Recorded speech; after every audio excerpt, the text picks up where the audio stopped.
Hello and welcome to Chris & Co, the show looking at what affects business in Kent. With me, Chris Price. Joining me this week is James Roberts, a commercial agency manager at Caxtons Chartered Surveyors. Later we'll be discussing Kent's record tourism figures last year and what opportunities leaving the EU may present for the sector. First though, we're looking at an issue that many say is stifling the growth of a number of businesses in the county. No one disputes there's a shortage of commercial property in Kent, meaning there's not enough space for companies to operate and grow. Earlier this year, the Kent Property Market Report, produced by Caxtons, said the market itself is in a good position to weather the uncertainty created by the decision to leave the EU. But are we creating the right environment for business expansion when an upturn in demand is boosting rents for landowners to beyond their pre-recession peaks in some areas? With a roundup of the county's picture, here's Duarte Diaz. Kent's commercial property market is seeing a rise in rent prices due to the lack of available properties.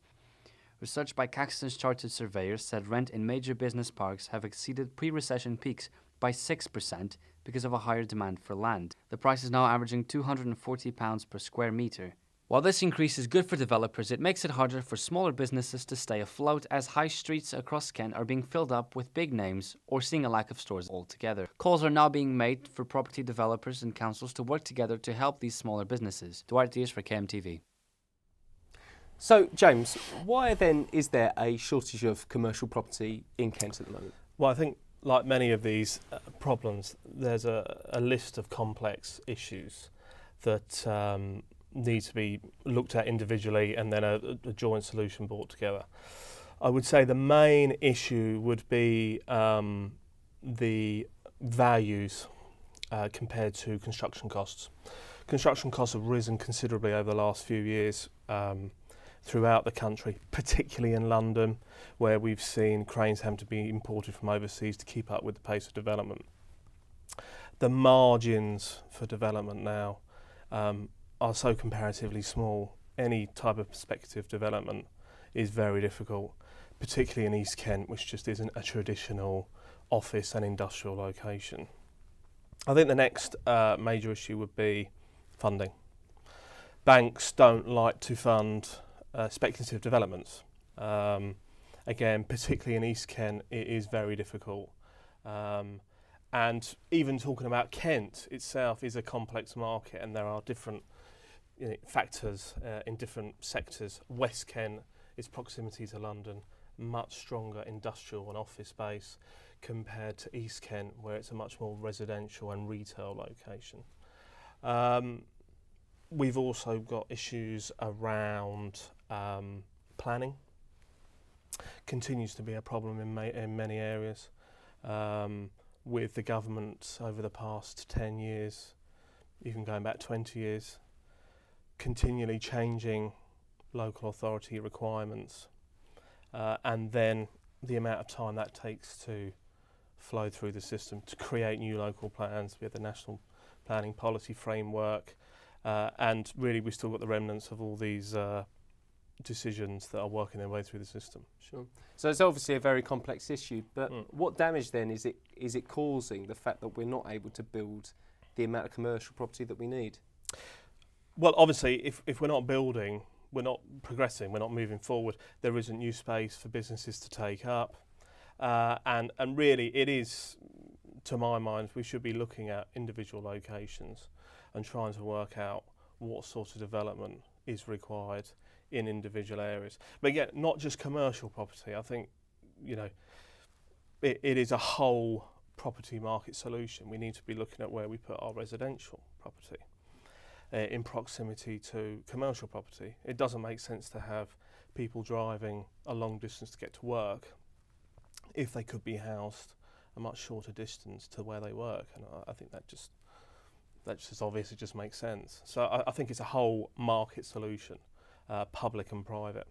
Okay, what sectors do you think are perhaps particularly struggling with the shortage of commercial property out there? What sectors are coming to you crying out for space? Well, we've got, it's always a bit strange because you hear there is a lack of a supply of industrial units, particularly in East Kent, of various sizes, from a small start-up, say 1,000 square feet, up to 5, 10, even 20,000, and then bigger box sheds, as we would call them, from there.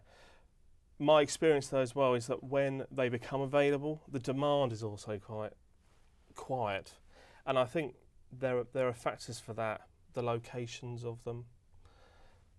They might be in an area where, again, the workforce can't easily get to them. Also, the age of them. We haven't seen large-scale development of commercial property in large areas of Kent for more than 2 decades, 3 decades, particularly industrial accommodation.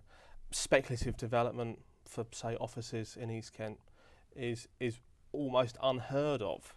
The most recent office building being built in, say, Canterbury, Logan House, brand new, and has recently been finished, is the first speculative development since the 1990s.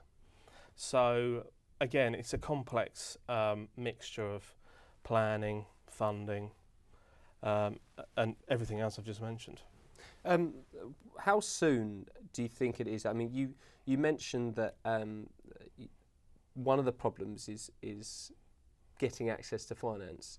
How soon do you think it will be before banks will change their attitudes towards lending with commercial property developments? Because clearly at the moment, obviously, they're not putting in the level of finance that's needed to build the amount that's required. Quite.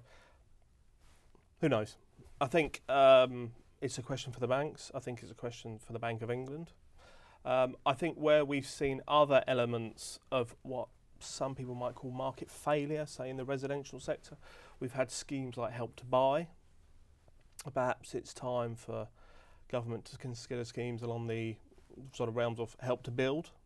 Perhaps loosening the loan-to-value ratio that developers are required to speculatively build these developments, because again, banks do not like to lend for speculative developments because it's the highest risk. So the developer has to put a lot more of their capital in to even get it off the ground.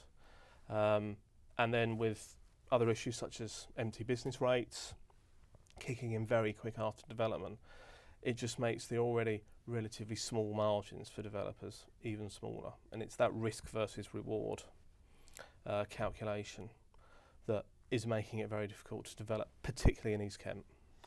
Is there a motivation for developers to deal with this issue, though, in some ways? Because as the Kent Property Market Report showed, in some areas, developers are getting £240 per square metre in rental value for, business parks. If you're gaining that kind of rental value and much more in some more affluent parts, is there the motivation to actually address the lack of supply? Because you're essentially squeezing the amount that you can gain in rental value.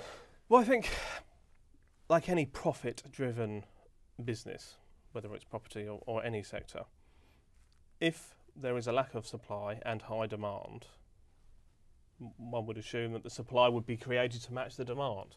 So, business parks are a particular feature of the market. They're certainly not reflective of the market as a whole.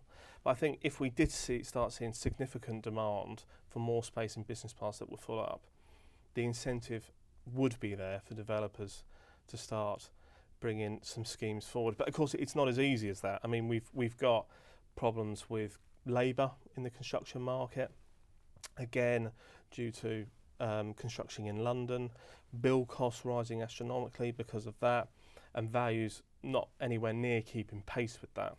So, I think it's very easy to bash the developers and say, aren't you very lucky? You've had a 6% increase, but we are looking at a pre-recession peak that was nearly 10 years ago.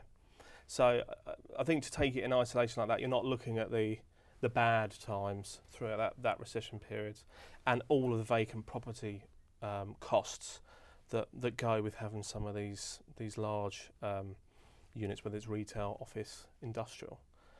They are very, very expensive to hold if they're vacant. And aside from bashing developers, should we be bashing councils? I mean, are they being cooperative enough? Are they recognising that there is a demand for more commercial space and addressing that appropriately? Well, I think some of them are. I think, again, from my conversations with several local authorities, there does seem to be an understanding that there needs to be more sort of impetus in moving this forward. The problem is, like everything in politics, there's a process to go through. And I think fundamentally in this country, we do have a, not necessarily an anti-development philosophy, but the not in my backyard, the NIMBY, really does sort of guide our entire approach to development. And we're not thinking about the next 20, 30, 40, 50 years. It's all about, well, I don't want that near where I live, which of course just adds more and more time to go through the planning process. I mean, it's not unusual to have planning applications that take many years to go through. I mean, I'm dealing with a site in East Kent at the moment, which its location itself is difficult. It's took them 10 years to get planning. So it is difficult, and I do think the public sector at national and regional and local levels could probably work with private sector businesses more to try and get this forward. I think that's the same in the residential market as well. Okay, James, thanks very much for your inputs on that. Moving on now, we're looking at one of the county's success stories this year. Tourism body Visit Kent revealed last month the Garden of England had a record number of visitors in 2015, breaking the 60 million mark for the first time, with its latest stats showing footfall at attractions is up more than 11% so far this year. It's looking like 2016 will be a similar story. With the Brexit vote causing a fall in the value of the pound and thus boosting the prospect of tourists shunning foreign holidays, is there anything which could throw a spanner in the works? Evie Dryden looked at why Kent is such a popular choice for holidaymakers. Kent, a county with beautiful architecture, military barracks and scenic beaches. These are just a few of Kent's attractions and they seem to be successful. I'm here at Rochester's Visitor Centre, which is one of many across Kent that help visitors get the most of what the county has to offer. Of course, Kent has a rich history and is well known for its beautiful landscapes and being the Garden of England, so does it really come as a surprise that more visitors are visiting Kent each year? Last year, Kent saw more than 60 million people visit the area, meaning £3.6 billion was put into the economy. The Visitor Centre in Rochester offers people advice on the best places to visit. It's well situated next to Rochester Castle and Rochester Cathedral, which are the town's biggest attractions alongside many locally run businesses in the high street. But why is Kent seeing an increase in the number of tourists? We've seen a lot of people come over from the continent. They enjoy a day out, they enjoy staying overnight and then going back the day afterwards and so on. And what we're trying to do now is to increase their stay, to carry on making sure people are aware of all the benefits in Kent. And once they are, there is an enormous catchment area that I think will mean that Kent will be almost overrun with tourism, and I think there's a lot of money to be earned locally and it'll bring prosperity at a time of quite difficult recession. And what needs to be done to make sure that number continues to increase? We need to get out to a much wider audience. We've done digital, and we put a lot of money into probably a digital outfit. We've got a lot of adverts now out showing people firsthand what the best tourist attractions are in Kent, showing really how much better it is to spend your time at home, in fact how much better value for money it is. So it seems a trip out might not actually be that far away from your doorstep. This is Evangeline Dryden for KMTV. So, James, it looks like a really positive picture out there for tourism at the minute. Is there anything that you can see that could derail the growth of the sector so far? Well, I think the obvious one coming up is Brexit in March, or whenever that's going to be. We haven't heard from the Supreme Court yet whether the Prime Minister can trigger it on her own. I think that's obviously going to be a testing time for tourism as well as the commercial property market as well.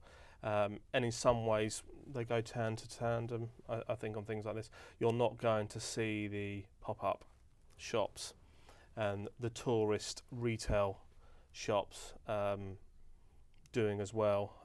Obviously, if the tourists aren't there to come through. So I would think that was going to be the main one coming up. In your sector, the commercial property sector, is there any concern about finding space for tourism businesses in Kent's popular tourist locations?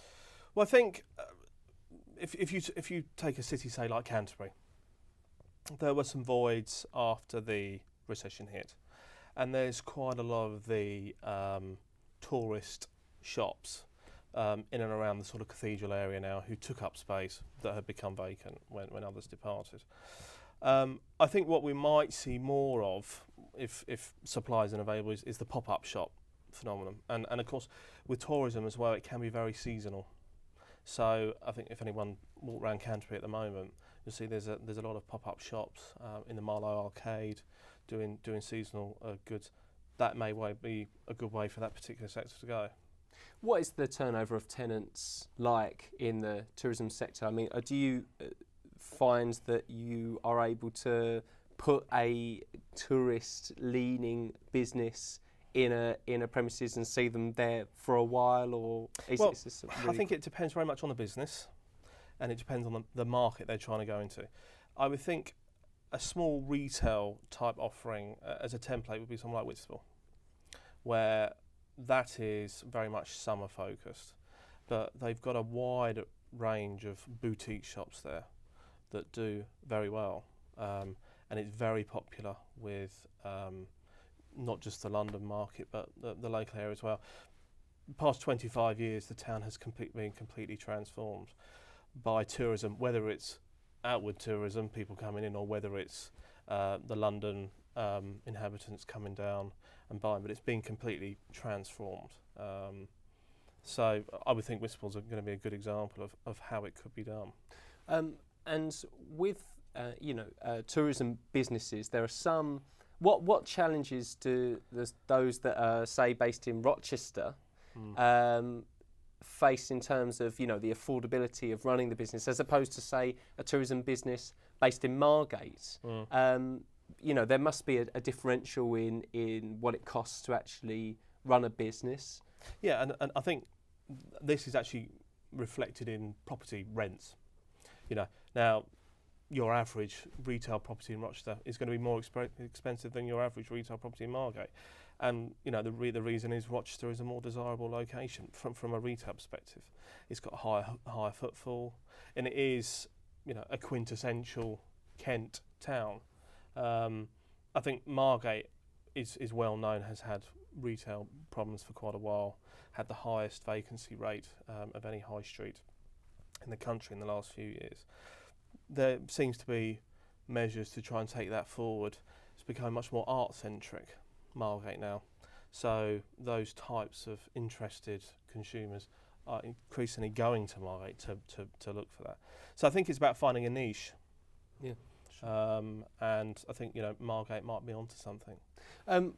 There are a lot of real big developments with focus towards the tourism sector going on in Kent. There's the redevelopment of the Folkestone seafront. There's building a model railway museum at Ashford. There's of course London Paramount, the resort being proposed for North Kent. How vital are those going to be to the tourism sector, and what happens if some of them don't come to fruition? Very briefly.